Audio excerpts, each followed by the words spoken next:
I just want to say that we're going to condense World War II to 15 or 20 minutes. Now, what you can really do is see me on the programs all over Facebook.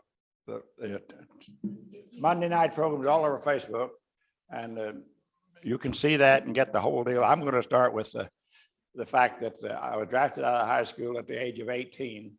World War II was raging, had been raging for 2 years. When I was 13 or 14, I watched the Germans goose step and march into Poland and Czechoslovakia and Austria and the rest of Europe and France. And they bombarded England in the Battle of Britain in 1940. We sat here and twiddled our thumbs because we were in the middle of a depression. We had no army, no navy. We had a navy, but they put it, some idiot put it all in one spot in a place in Hawaii called Pearl Harbor. And the Japs just blew it up. I just said the word Japs. I can't say that today. I can't say it on Facebook. I can't say it anyplace. But that's who we were fighting, the Japs and the Nazis and the Italians. And so that's the way we started with World War II. And we were really behind, really started at a disadvantage. We're very lucky that we could recover. And so let's start, and ignoring all that, I'm going to say one more thing, John. The church was as strong as it's ever been because everybody was in the service. We had the draft that started in 1940, and they drafted men from 25 to 30, from 21 to 35. And then we were losing the war. And so they said, let's get the teenagers. And we couldn't, at that time, teenager was not considered an adult. We could not vote, we could not drive a car, we could not drink. We were kids, but we could fight, and we did. And so they took us right out of school. And the minute you hit 18, you got your draft notice. And we did win the war. Okay, let's just start here. Oh, you know we win the war, didn't you? But you also know that we're losing it. If you are keeping up on things, you know we're beginning to lose our freedoms.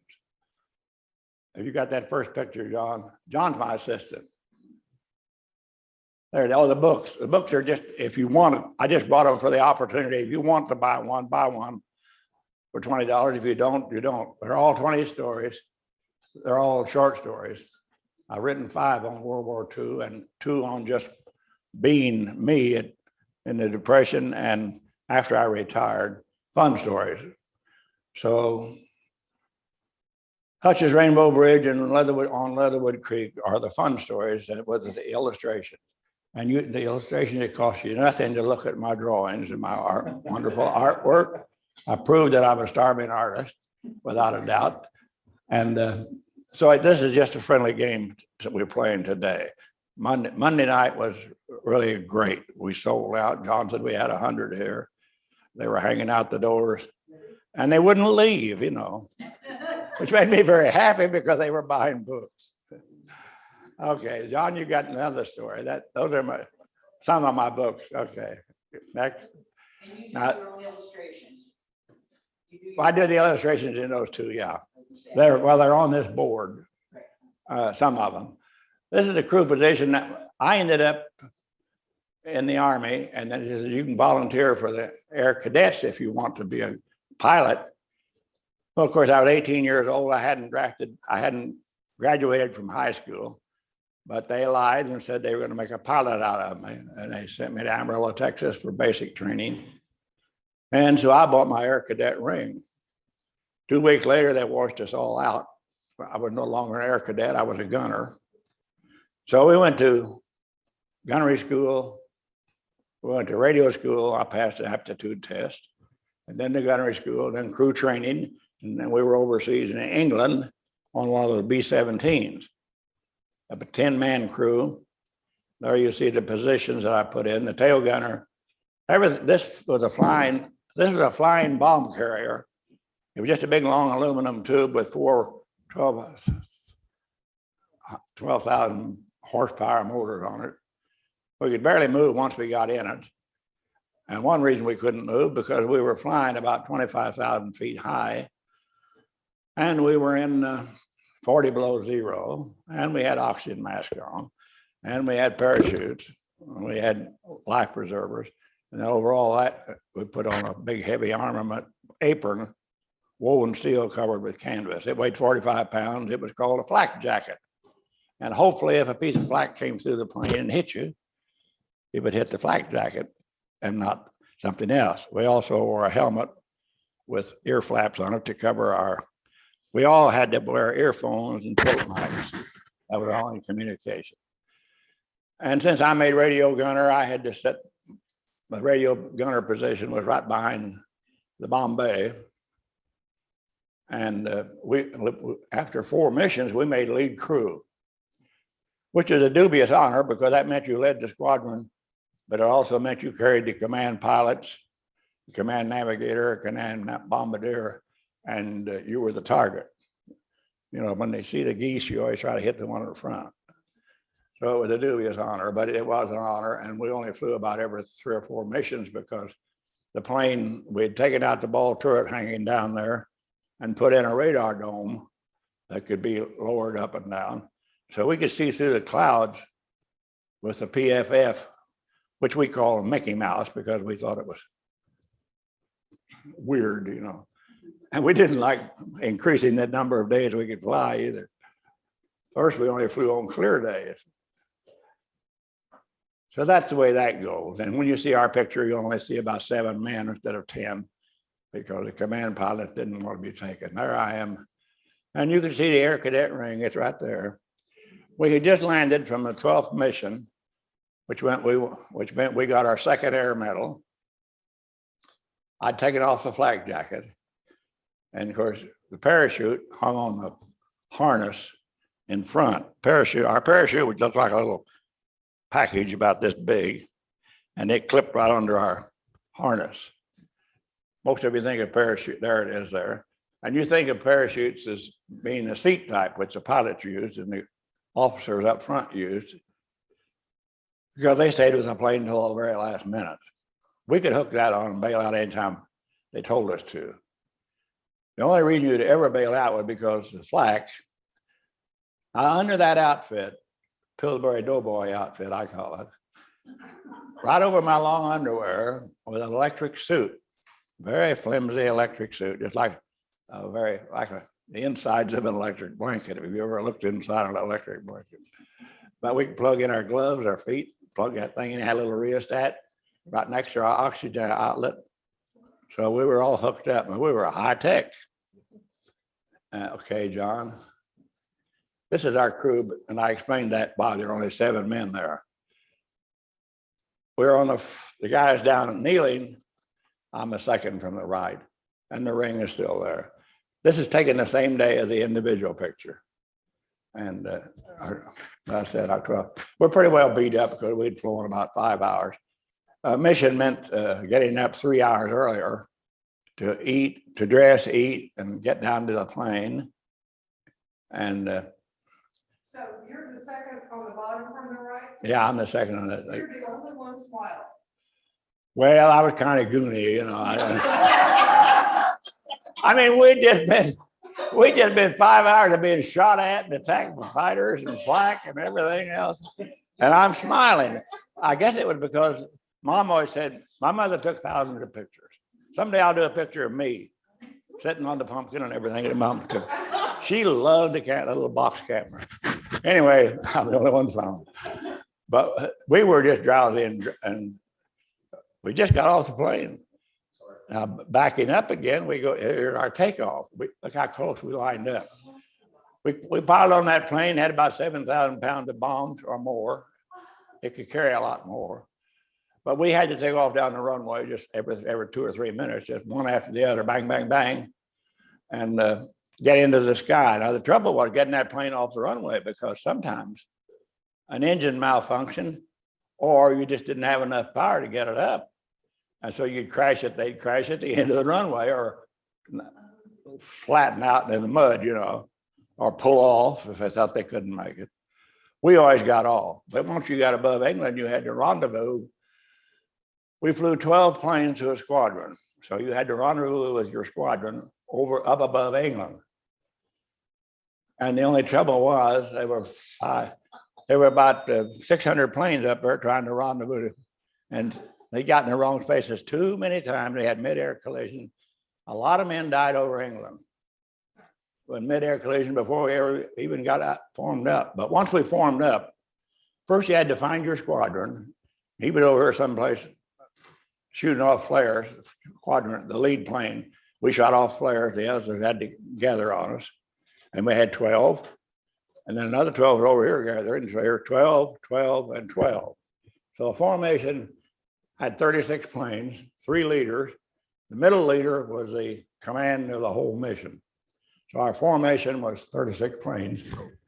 And we flew that ways for 2 reasons. One, we could drop our bombs all at the same time. The other one was we could keep the fighters, the German fighters from, once they penetrated the formation, we were in trouble. And we had 13 gun positions on that plane. And we had the 50 caliber bullet, which is over here. Oh, thank you. And so we had protection, and our job was to fly. So if Germany hit one of you, then all of you got knocked out, right? No, usually if a plane exploded, you did. It took out 2 or 3 other neighbors. But we were flying so close together that it was unbelievable. We flew almost wingtip to wingtip. And if they took one plane out, it was usually because they took out a motor or they killed a pilot or somebody critical, and the plane had to drop out of formation. So most of the planes that were shot down were shot because they had to drop out of the formation, and they were easy bait. Now so that picture is the way we looked with the oxygen mask and the gloves and the helmet, and you couldn't recognize him and you couldn't move, and it was terrible. One thing I wanted to say was, once you go into the service, once you became 18 and you got drafted, you became a number, 35701912. And the dog tags were it. And they informed us that the reason we had 2 dog tags was because when you got shot and killed, they could tear one off and leave the other one to identify the body. And that was very cheering, you know, to hear that. In basic training, you hadn't even got settled down yet. You're scared to death, you know, where you were. I'd never been any further from home in Indianapolis. I ended up in basic training in Amarillo, Texas, armpit of the West. I'm going away from this slide a minute, John. Really, this is a machine gun bullets that we fired, the 50 calibers. We fired those from every one of those 13 gun positions. And the German fighters did not have it easy because we had good gunners. We were well trained, and we could protect ourselves. And as long as we could stay in that formation, we were all right. Now, flak was a big shell that came up and exploded. That thing was 32-inch shell. You got it? And a 32-inch slug. There it is. Can you imagine loading those things into cannons and they could shoot it? It took a 10-man crew to operate those cannons. And they had permanent installations in all the big cities like Berlin and over all the factories and over all the synthetic oil factories. And anything that they wanted it protected very heavy was what we flew into.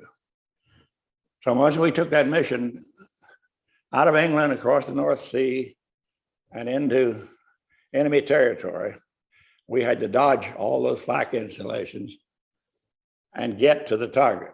Now, they gave us that information before we took off. We had a briefing section. So once we were in flak over the target, this is what we saw. And it was so scary, he's already in the middle of it. That's one of our planes. Everybody in our outfit swore he was on that plane, but I know, I know I was. But that's a good example of our markings, our tip of the tail and stripes on the wings, et cetera, and a big K. But that's how thick that flak was, and those shells were exploding. Yeah. Those are explosions. They were throwing pieces of flak about the side of your fingers. Yeah, those blow up. Yeah. That's what they were shooting from those big guns. Yeah. They were shooting from 25,000 feet below. Each one of these black puffs those 32-inch shells exploding like a shotgun. Yeah. Right? We were the rabbit. That was a shotgun shell and we were the rabbit. And they penetrate the plane. But that, they were being shot at by the Germans all the time. Okay, so they weren't shooting those at. No, that's what's being shot at them. No, this was over the target. We could look ahead. When we flew 2 or 3 hours and we reached the target, my job was to tell them where we were certain times.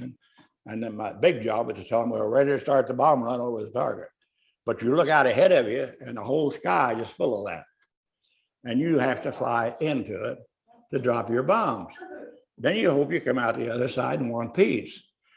But if they shoot a motor off, or if they injure something on the plane, or hit the wings, hit the gas tanks are in the wings. So if you hit the gas tanks, you start losing gas. If for any reason on the way home, if for any reason you had to drop out of that formation, the German fighters were trailing you. They know where you were. Now, we also had protection from American fighter pilots. My last book, it has a story of a P-51 pilot. Okay, there were our P-47s and P-51s. These are the guys that protected us. They went with us on the missions. Of course, they wouldn't go over the target. They weren't stupid, but they would wait for us and say, "Good luck, boys," and they'd wait on the other side and pick us up. Now that flak could kill men all over that plane. And a lot of men died and the plane came home, you know. We had an ambulance and doctors and nurses waiting at every field. And if we had some wounded on board, we shot off a flare and red flare, and we got to land first. Only we had one incident of that. We had a waist gunner that got hit in his helmet and it cut his optic nerve. And we got him morphined and down and warmed.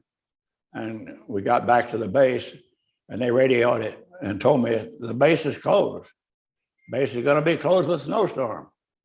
You got to go to the next base. And so we passed over our base and watched the storm come sweeping in and went on to the next base just in time to land and get him to a hospital. But it was that kind of thing. There were a lot of men. The plane made it, but the men didn't. And then if the plane went down, by the time by 1945, we conquered France, and we had airfields in France and Belgium that we could land in. We didn't have to make it back to England. But these are the guys that came after us. The top guy is 190, Focke-Wulf 190, and the middle guy is a Messerschmitt 109, which is a lot like our P-51, and the bottom one is the jet, the 2-engine German jet. They're the only ones that had jets. But they could fly so fast that when they fired their machine guns or cannons in their wings, they had to veer off so they wouldn't overtake their own bullets. But our P-51s learned to do the Luftwaffe stomp. So if a jet got behind him, he could do a loop, and the jet couldn't turn because he was going so fast, he just couldn't turn. And took him much longer to make a turn. And so I had P-51 to get behind him and shoot him down. And so I figured someplace their statistics, the 8th Air Force had the most losses, lost the most men of any outfit in World War II. And of course, I had to thank God that I made it. And one of the things I wanted to mention was religion was so strong. Churches were so strong. Everybody went to church. Everybody prayed.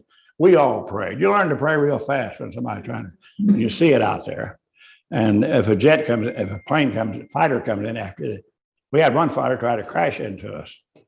They had a sort of the Germans toward the end of the war had a semi-suicide deal where if they couldn't shoot you down, they'd try to clip off your tail or tip of your wing, and they'd bail out and hope that your plane went down. But the little New Testament was a armor-plated thing they pulled on the parents.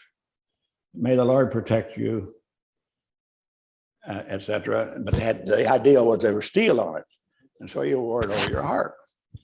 They must have sold 1 million of these because everybody was praying for the kid or the guy or the husband in the service.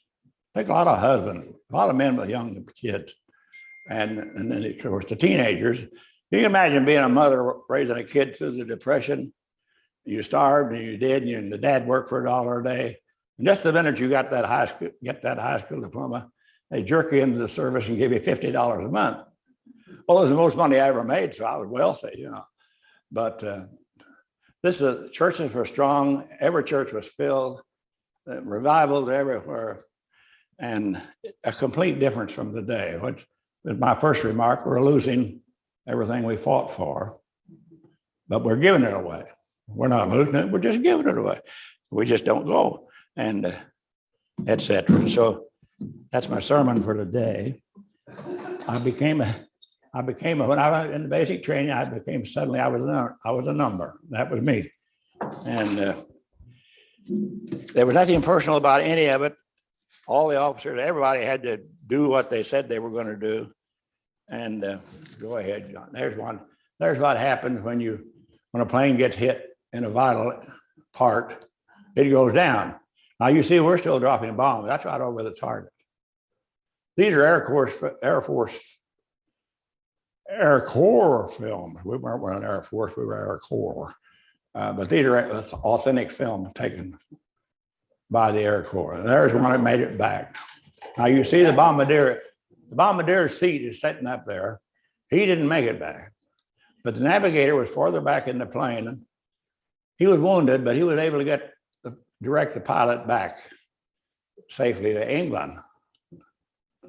And so there's one that's Wee Willie. That's a famous picture of the wing being shot off. See, the German fighters had little cannons on them too, not just machine guns. They had little cannons and rockets. Okay, next. No reason nobody wanted to bail out. If your plane was injured and you were trying to make it home alone without the fighter protection, right of formation, you didn't have much of a hope, but you didn't want to bail out because you were going to end up in a concentration camp, which was the most brutal thing probably of World War II. Japan and Germany did the same thing. They treated prisoners, they didn't care if prisoners lived or died. There were many instances where they just marched prisoners out into the field and shot them. And we did the same thing. If you're in the middle of a combat and you count a bunch of German soldiers surrender, what are you going to do with them? I go over the hill and shoot them. That's the truth. But we didn't publicize that part. We publicized the part of the Germans and the Japs shooting the prisoners. That picture I do because that's the reason for the whole war. That's a German stormtrooper raiding a Jewish section of some big town. They caught them by surprise. They're all dressed up real nice. Maybe they'd been to a party or something. I don't know. I noticed a little girl in front, completely astounded. The people all shocked. They loaded them in cattle cars, not freight train, not trains, not passenger train, but cattle cars. And they stood them up so they couldn't even sit down. They just crammed them in there. And when they got them to the Auschwitz or 20 other different concentration killing camps, which are completely different from prisoner of war camp. The killing camps were just to kill the Jews. They not only had prison camps, they just had goon squads that followed the army and rounded up all the Jews and dug a big trench, shot them all, and threw them in there. They lined them up on the edge of the trench, shot them, and they fell into the trench. They covered them up. Then they found that they couldn't bury them fast enough. So the ones they hauled to Auschwitz in these different killing camps, they invented a fiery furnace, poison gas chambers, and they would put you on when the cattle car came from Austria or Czechoslovakia, 2 or 3 day trip to Poland, where Auschwitz is, they unloaded the cattle cars and they come dirty and stinking and worn out. And so they divided the people right then and there. They separated the young men, the workers, pulled them off to one side. And they took the babies and the old women and the old men to another side. So the young men and young women became workers in Germany's war factories, which we bombed. The brutal truth is we bombed the Jews because they were all working in the factories. Nobody thinks of that. Nobody worries about that. But that's what happened. Meanwhile, the sick and ailing were told, well, you're dirty, you're stinky, we'll go take you down to the cottage, you can take a nice bath, and you can have a shower. So they all went down to the cottage and stuff. And they were told, well, strip down and just get into this big shower. But what they didn't tell them was that Hitler's right-hand man had designed Zyklon gas. So when they all got into the shower, they just shut the door and turned on the poison gas, and they all died. And you can go to Auschwitz today and see the showers where those people were clawing the walls. 6 million of them died that way, but many, many more died simply by being shot and put in a trench. One of the German soldiers kept photographs of everything they did wrong to prove that they were doing a good job killing the Jews. And so there are 2 or 3 albums out that you can look up. You just look up Auschwitz. And the Jews have perpetuated this. They kept it alive too. But horrible pictures. And the German took themselves. And I touch on that in 2 or 3 of the books because that's the reason, one of the reasons we had it. The other one was just greed. They just wanted to go. In 1940, Germany and France, Germany and Italy and Japan signed a Pact of Steel. Their intention was to conquer the world. We sat here and said, we're safe. And I think I've made the mistake before that when they bombed Pearl Harbor, it was a terrible thing, but it probably saved our freedom because we had to go to war then. We were forced into it. But our entire fleet was destroyed. The California and the West Coast was completely defenseless. The Japs invaded the Aleutian Islands. We had men from Bedford who fought in the Aleutian Islands. So we were invaded. It wasn't our Aleutian Islands. It wasn't our Alaska. It wasn't our territory, but the North American continent was invaded. And so we put a bunch of the Japanese undocumented people who had come over here to work, and we put them all in a camp, but it wasn't a concentration camp. It was a safe camp. Keep us safe from them and keep them safe from us. But I had a man, when I was principal at Stalker School, I had a man who lost a twin brother to the Japanese. He wouldn't let a Japanese car park in front of his house. The hatred was that strong and had lasted that long. And so this is a King and Queen of England would come down and visit us and try to do build our morale. And that little skinny woman in the back with a big hat is the President Queen of England. That's Princess Elizabeth, the President King of England. She was our age. We always hoped she'd come around to our base, but she never made it. I sent her this first book, and through these eyes, I think, and my diary. And so I got an answer back. And for several years, I thought I had a book in the palace, but I wonder now. But her lady in waiting did answer. That's a page from my diary. Okay, John. That's just showing, I'd draw a little picture and then I'd write what happened and then I'd cut it out of the paper.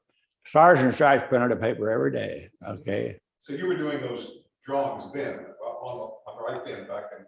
In high school, I took 3 art classes, 3 years, because the teacher was a little red-headed girl. It's about 3 years older than us. Redhead. And I was going to be, when I started IU, I was going to be art and journalism. I switched to history and journalism. But I had teachers that were Nobel Prize winners, Pulitzer Prize winners. Now you go to IU and you have a teacher's aide, professor's aide. The professor doesn't know anything, his aide knows even less. Okay, and that was the best part of the whole war, was when the war, Germany said, peace, we have a ceasefire on May the 1st. They said it on the last of April. So on May the 1st, we loaded up a bunch of planes with food, 10 in 1 boxes. Box would feed 10 families, 10 in 1 boxes of food. that we've been feeding the army. And we dropped them in, Germany gave us permission to come into Holland and feed those people who've been living on, they've been living on tulips and starving, thousands starved. And so we got to go in at a certain level and drop our bomb, drop our food. And we could see the people. We were so low, they kept us so low that we could see the people. And they knew they kept us low because they knew we couldn't carry bombs. If we did, they'd explode and kill us too, you know. So we could only drop food because they kept us down. But to keeping us down, let us see the people. And it was the best part of the war. I did 2 of those missions. We did actually Britain and England and US did 15 or 20, but our outfit did 5. I did 2 of those. And that's the grave of 23 American graves around in Europe, or 22 in Europe, and a couple in Asia. And what the country does is sign it over, it becomes American soil, 30 or 40 acres. This happens to be Ardennes Cemetery in Belgium or Lower France. And it changes from week to week, I think. That's Pete Pickens. He was one of the guys that trained with us and went over with us. We had 3 crews that went together, went to the same bomb base. We had 43 bomb bases, but we 3 went over on the Queen Mary and we landed at the bomb base. And there were 30 of us standing there. We landed in Queen Mary and took a train into England, Eastern England, where all the 43 air bases were. And we were standing there in the dark waiting to be assigned to a Nissen hut, you know, and 30 of us. Of that 30, 11 died and 2 or 3 were wounded. So we hit the 50% mark. That was about what it was in World War II. You were very lucky if you could finish all your missions. Number fell was the first plane, one of the first planes to finish 25 missions. By the time we got there, we were doing 35. Okay, I think I've covered everything. This has been a very quick trip, but you can go. I gave you the card where you can look up free. You can look up free interviews of me, and we just did one Monday night, which is on the museum YouTube, which you can. I've repeated most of that, but oh, that's a commercial again. Okay, okay, thank you very much.